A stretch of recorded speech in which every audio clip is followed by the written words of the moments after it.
Kakadosh Boker or Mishna Yomi Masechet Bava Metzia Perek Vav 6th chapter Mishna Dalet Nehei Mishna 4 and 5 Mishna Dalet says Hasocher et hapara lachrosh bahar vecharash babika. If somebody rents a cow and he wants to plow and he agrees with the owner that he's only going to plow on the mountain, but instead he plows in the valley.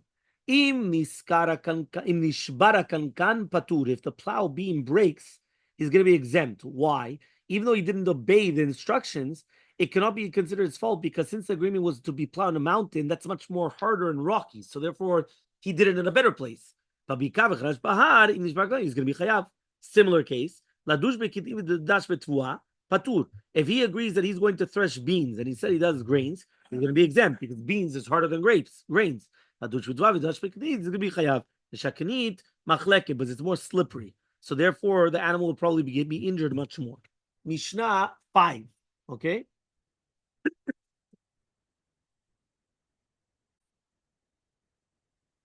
If you're going to rent a donkey to bring wheat, but he brought on it barley, you're going to be chayav.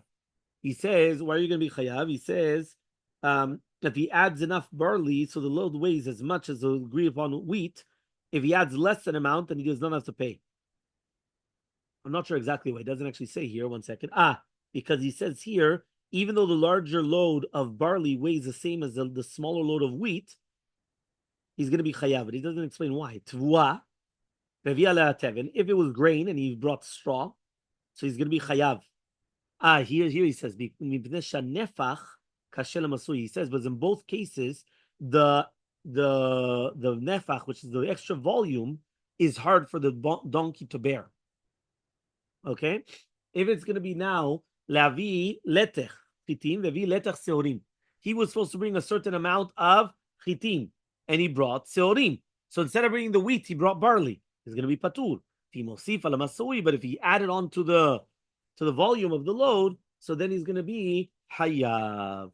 Okay, so he says over here, how much